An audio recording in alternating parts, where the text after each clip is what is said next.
प्रत्येक वर्ष 14 जून हम विश्व रक्तदान दिवस मनाते हैं। और क्यों मनाते हैं?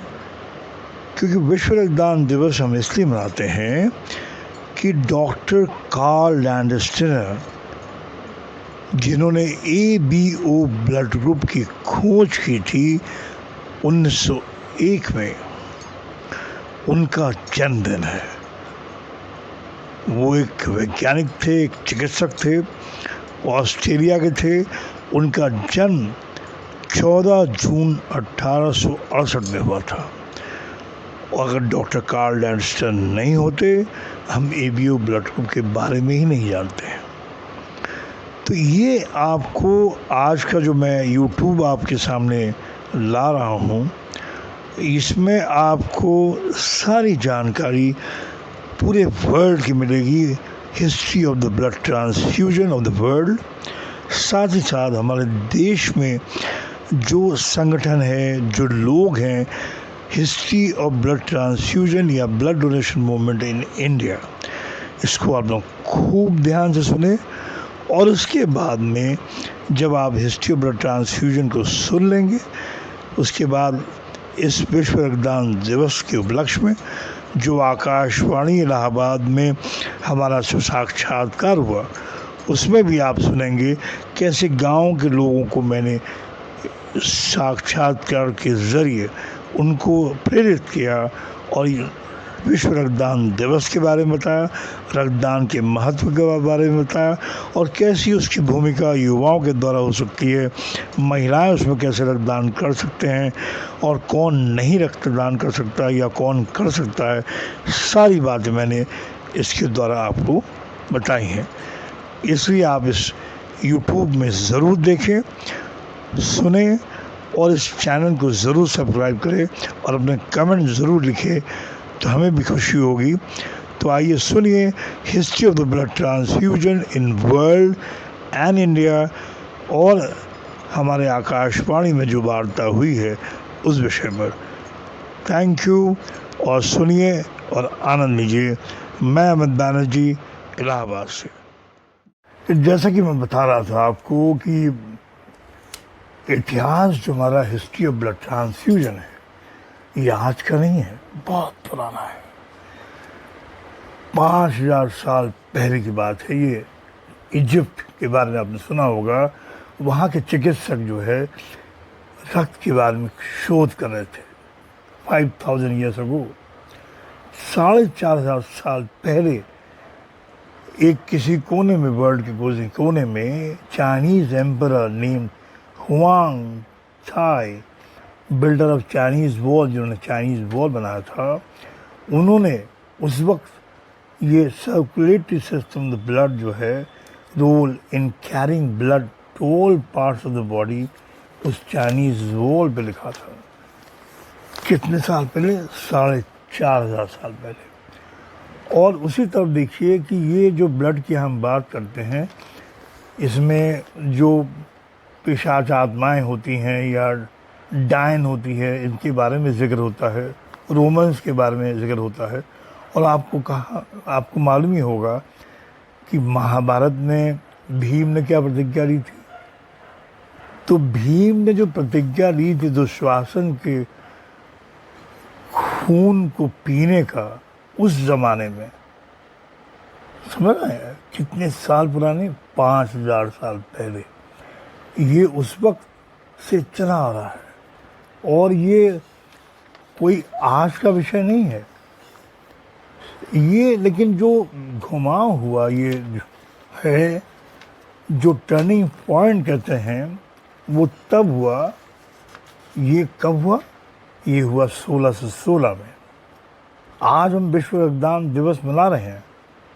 किन के बारे में? जो सर मैंने बताया कि आपको ये है जन्मदिन डॉक्टर कार्ल लैंडस्टीनर का। आगे जाकर हम बताएंगे इस विषय में।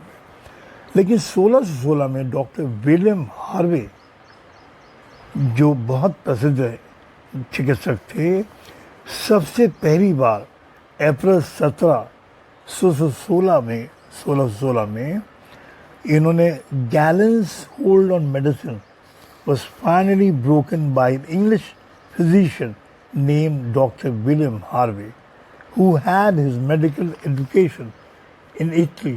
पहली बार इन्होंने जो है इसका आविष्कार किया था कि शरीर के अंदर में रक्त जो है उसका संचार होता है, उसकी कितनी महत्वता है। और धीरे धीरे ग्रेजुअली उनकी बात को लोग सुनना शुरू जरूर कर दिए थे एंड उन्होंने किताबें भी लिखी और 1628 में वो किताब पब्लिश भी हो गई, लेकिन वो बाद में जाके बैन हो गई किताब। लोग उसके बारे में नकारात्मक भावना रखने लगे, लेकिन वो हारे नहीं, वो अपने काम में जुटे रहे और 1578 से लेकर के 1657 जो है उनका जो टोटल पीरियड है इस विषय में ब्लड के बारे में काम करते रहे। इसके बाद में नाम आता है जीन बैप्टाइज डेनिस का, जिन्होंने ट्रांसफ्यूजन में कोशिश की थी जानवरों के द्वारा मानव के अंदर में रक्त आदान प्रदान करने का। उसके बाद 1665 में डॉक्टर रिचर्ड लोअर ने पहली बार 1665 में कुत्ते से कुत्ते के बीच में ब्लड ट्रांसफ्यूजन की कोशिश की, लेकिन सफलता नहीं प्राप्त कर पाए। और ये 23 नवंबर की बात है। Doctor Lower and doctor Edmund Schillings जो है एडमंड किंग्स ने कि पहली बार भेड़ से जो है कोशिश की कैसे ब्लड ट्रांसफ्यूजन हम कर सकते हैं। लेकिन देखिए तब तक डॉक्टर कार्ल लैंगस्टर के बारे में लोग नहीं जानते थे और वो तो बहुत बाद में आए। तब तो लोग ब्लड ग्रुप के बारे में नहीं जानते थे, बस इतना जानते थे कि खून होता है लाल रंग का। 1901 में सबसे पहली बार पूरी दुनिया को डॉक्टर कार्ल लैंगस्टर ने एबीओ ब्लड ग्रुप की खोज करके ये बताया कि ये ब्लड ग्रुप होता है शरीर के अंदर में। और उसका आरएच फैक्टर की खोज की थी डॉक्टर वीनर ने 1940 में। देखिए कितना पुराना इतिहास है। और आज देखिए हम लोग यहाँ 2022 में बैठे हुए हैं, कितने वर्ष बीत गए। और आप जानते होंगे कि 1930 में सबसे पहली बार आर्म टू आर्म ट्रांसफ्यूजन जो है पहली बार ये डच में ये लोगों ने कोशिश किया था कैसे मानव शरीर के द्वारा एक हाथ से दूसरे हाथ के बीच में हम आदान प्रदान रक्त का कर सकते हैं। एक नाम और बहुत ज़रूरी है, वो है डॉक्टर नॉर्मन बेथ्यून का, जो स्पेनिश सिविल वॉर में एक कैनेडियन सर्जन थे, लेकिन इन्होंने रिवोल्यूशनरी वर्क किया था और ब्लड ट्रांसफ्यूजन को इन्होंने ऐसा कमाल का काम किया था ड्यूरिंग सेकेंड वर्ल्ड वॉर में, जो कि यादगार चीज़ बन गया। कितने लोगों की जानें बचाई और जिसके लिए चाइना जापान उनको एक दिन की छुट्टी देते हैं। ड्यूरिंग सेकेंड वर्ल्ड वॉर में इन्होंने जो ब्लड ट्रांसफ्यूजन लोगों में किया, लोगों की जानें बचाई और दुर्भाग्य से उनकी ही मौत ब्लड के पॉइजनिंग से हो गई। और फिर ये जो नाम आता है doctor Charles Drew, he pioneered the industrial processing of plasma during the early years of World War II, and he was lionized by the government as an exemplary black American at a time when blood donation was segregated by race. तो सबसे पहला जो blood bank स्थापित हुआ था ये doctor Norman Bethune ने किया था during the Spanish civil war at Madrid on December 10, 1936। कितने साल हो गए? 100 साल से बहुत ज़्यादा। और ये नाम जो है 1940 में डॉक्टर कार्ल लैंगस्टर ने बताया, डिस्कवर्ड दी आरएच फैक्टर। और ये आपके डॉक्टर वीनर ने तमाम उनके डिसाइबल रहे हैं, डिसाइबल के उसके, और ये चलता रहा सिलसिला। और जाके ये लेट 80s में जाके ये 19th और 20th सेंचुरी की बात कर रहा हूँ मैं, तब ये एडवांसमेंट हुआ। लेकिन दुर्भाग्य इस बात का है कि आज भी हम पूरे देश में विश्व के कंपैरिजन में निचले हैं। हम अभी तक पूरा 100% यानी 100% स्वैच्छिक रक्तदान नहीं प्राप्त कर पाए, और उसमें उत्तर प्रदेश सबसे निचले पायदान पर है। इसलिए आपको उत्तर प्रदेश को सबसे आगे ले जाना है और इलाहाबाद को सबसे ऊपर रखना है, क्योंकि अल्फ़ाबेट ए से आता है, और प्रयागराज गंगा जमुना की ज़मीन पर उस धरती पर त्रिवेणी के संगम पर हम ये संकल्प लेना है कि इसको आगे ले जाना है, और प्रयागराज शहर को, इलाहाबाद शहर को एक ऐसा स्थान देना है कि हम इलाहाबाद को सबसे ऊपर रखें। तो आइए, मैंने आपको सारी बातें बता दी संक्षिप्त में जो भी कहिए। एक तो बहुत बड़ा इतिहास है, काफ़ी बड़ी किताब है, और एक जानकारी के लिए आपको शेयर कर दूँ कि एक मैं किताब लिख रहा हूँ, और उस किताब का शीर्षक बता देता हूँ, the gift of red gold, लाल सोना।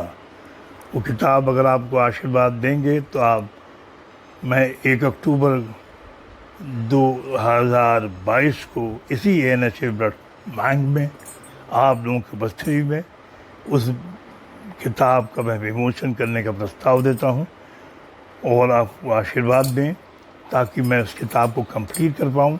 गिफ्ट ऑफ रेड गोल्ड, ये सारी जानकारी उसमें उपलब्ध होगी कि ब्लड का आदान प्रदान, ब्लड के बारे में कैसे हम ऑर्गेनाइज़ करते हैं, कैसे कैंप ऑर्गेनाइज़ करना होगा, कैसे हम आगे बढ़ेंगे, सरकार की भूमिका क्या होगी, अगर आप NGO को इस्टेब्लिश करते हैं उसमें सरकार क्या योगदान देगा, सारी बातें इसमें होगी।